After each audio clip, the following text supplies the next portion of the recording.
Hey guys, welcome to Tiny House Customs. I'm Dan. If you're new to my channel, make sure you hit that subscribe button so you won't miss any of my future videos. In this video, I will be making the bead boarding, which I've been referring to it as.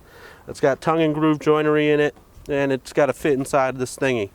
It was kind of a pain in the butt, but let's get started. So this is all the 3/4 I bought for the rest of the door. I still need to make a jamb that goes around the door with door stops. I need to make some kind of like threshold for the bottom.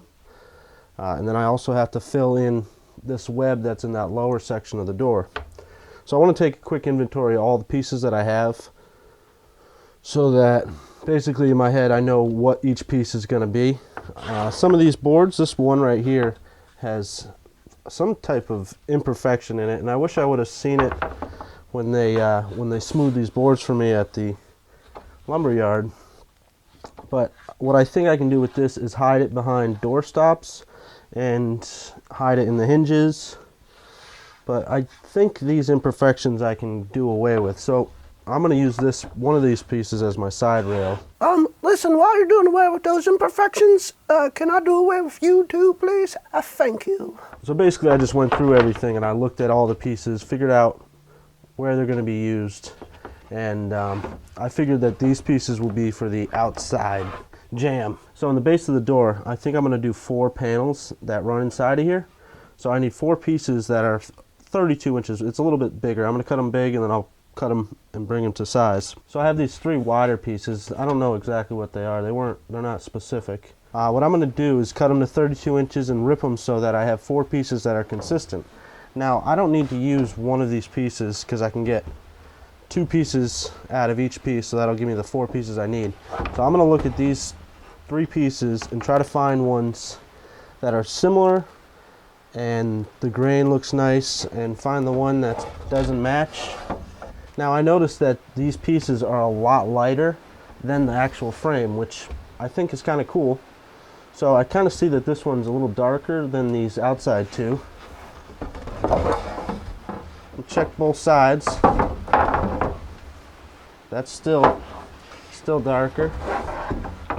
Check this side. This one's a little dark. Yeah, I mean that's still pretty light. This is dark right here, but if I go 32 up, 32 up, the grain is alright. This is a difficult wood to work with, by the way.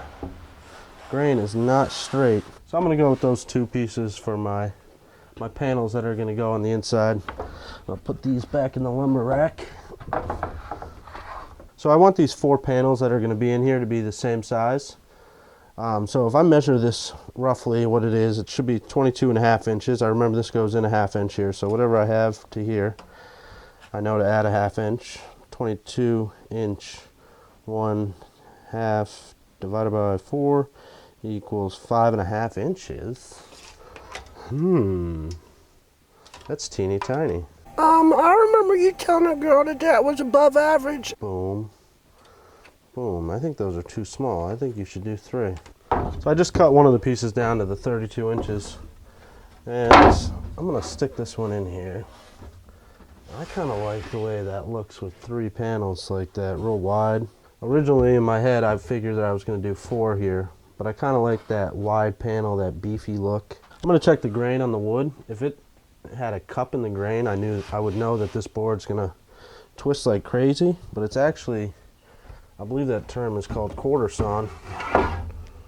Yeah, this is all quarter sawn. I believe that's what it is. If I'm saying it and it's in the video, then I looked it up and that's quarter sawn. So right now I have 23 1/8.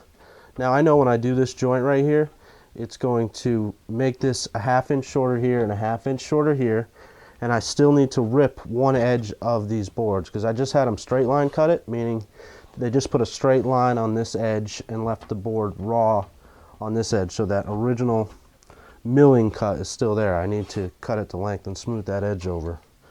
So that'll be about a 1/16 off of each of these 3 boards, which should bring me, not good. No, because that's 22.5. It's kind of a big deal when you're a problem.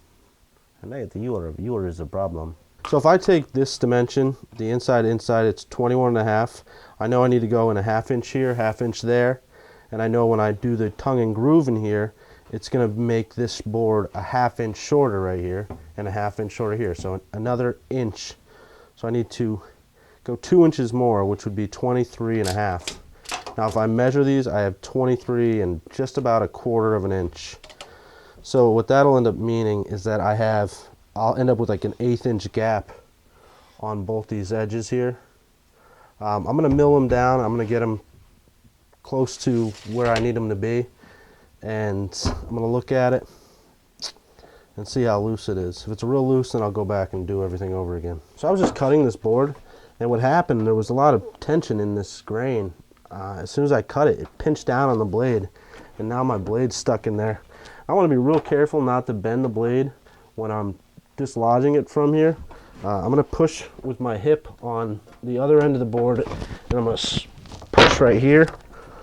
Try to separate it. That ain't working.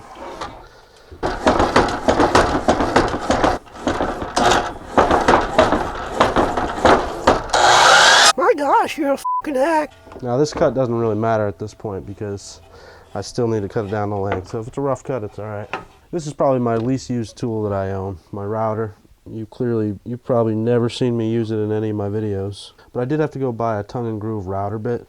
This thing was expensive.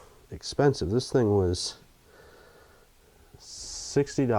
$60 for this. And this is going to make both my tongue and groove. This is made for a 3/4 inch thick board. When I had them mill these boards for me, I told them to make them as thick as possible. And it's just under 7/8 of an inch. So what will happen is when I run this groove through it, this setup right here is going to end up making the tongue. I'm going to end up with a little bit of wood on both the top and on the bottom, but I'll come back with my utility knife and cut that piece off, and then there's another step I have to do after this, which will smooth that edge over with a can't think of it, chamfer. I think it's called a chamfer. I'm going to put that on that edge so it'll soften it. So that'll clean up any of that messiness that's going to be there. So I have all my boards ready. I wrote T and G on these things, so I know. And this is going to make the tongue. So I want the tongue T. Good. I'm just going to clamp my workpiece down to the door.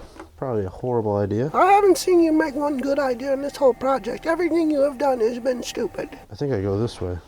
This is really loud. It's 12:37. So now I have this lip on here. I don't want to do that. Now my grain's running in this direction, so I want to cut this way with my knife. If I were to cut this way, the blade's going to get sucked in because of the way the grain is. I'm going to take a little off at a time. I'm going to work my way up to it. Looks alright, it ain't perfect. So now this edge right here is going to get like an 1/8 inch chamfer taken right off that. So it's just going to be like 45 right here on the ends. It'll smooth that edge over. So I changed the bit so that I can now cut the groove into the board. Now I ran a test on this piece right here and made sure that this depth was set correctly. Basically this top tooth is going to go up past this and it won't hit it. I couldn't do it this way.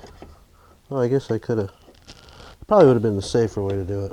But hey, whatever. So after I did that test groove, I tested it with this piece right here, and it's perfectly flush here, perfectly flush on the bottom. So I'm going to go and put the groove into all these pieces, or the ones that need it, right? Making sure I pay attention to my marks that I made. I have a groove here. Making sure I don't screw that up. That might have been a huge mistake I just made there. I'm pretty sure I just made a huge mistake. I did. I can feel the huge mistake. So when I was running my router through one of the pieces, right here, I got a little reckless and I put that groove in it right here. Now that I've got this routed up, my dimension from here to the other side is a little small, and since I messed this piece up, I'll probably end up recutting it, regrooving it, and doing everything over again on it, which really sucks. But so right now I'm going to cut them to length and fit them in there. Are you really going to redo that? I'm going to take this middle piece out. I'm going to change it for a wider piece which is going to end up giving me about a 1/2 inch of length, which will make this fit perfectly in there.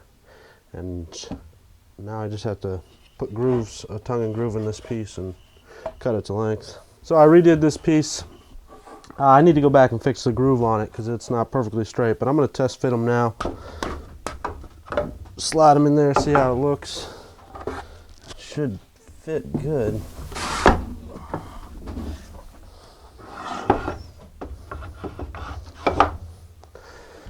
That is beautiful. So I replaced that middle piece, I ripped it down, redid the groove in it. When I ripped it down, I calculated what this width was and what that needed to be, and it needed to be a 1/4 inch smaller.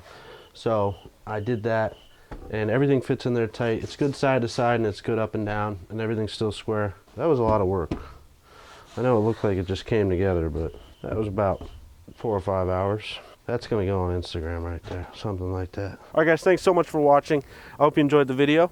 My next video, I will be getting this opening ready for the glass, because that groove that I made can't accept the window. I've got to do some special modifications to accept this window. So if you don't want to miss that, make sure you hit the subscribe button. If you want to jump ahead and see it right away and not wait till like 4 days, 3 or 4 days when it'll be released, please go and check out my Patreon account and consider being a contributor to my cause. What is my cause? Feeding the homeless. You know you're homeless when you live in a tiny house? You are. You're legally homeless. Unless you live in a town that allows tiny houses, you're homeless. I'm homeless. If that tells you anything about where I live. But I'm in the woods. No one can seize me. I only can see three houses. But when the leaves come, you can't see me. Okay, what was I saying? But make sure you leave your questions, comments down below. Hit that thumbs up button, and if you would, share this video to your favorite social media, whichever one it is. That's awesome. Thanks so much for watching, guys. I'll see you on the next one. I need like a slogan like that. See you on the next one. Like Tiny Nest. Hello.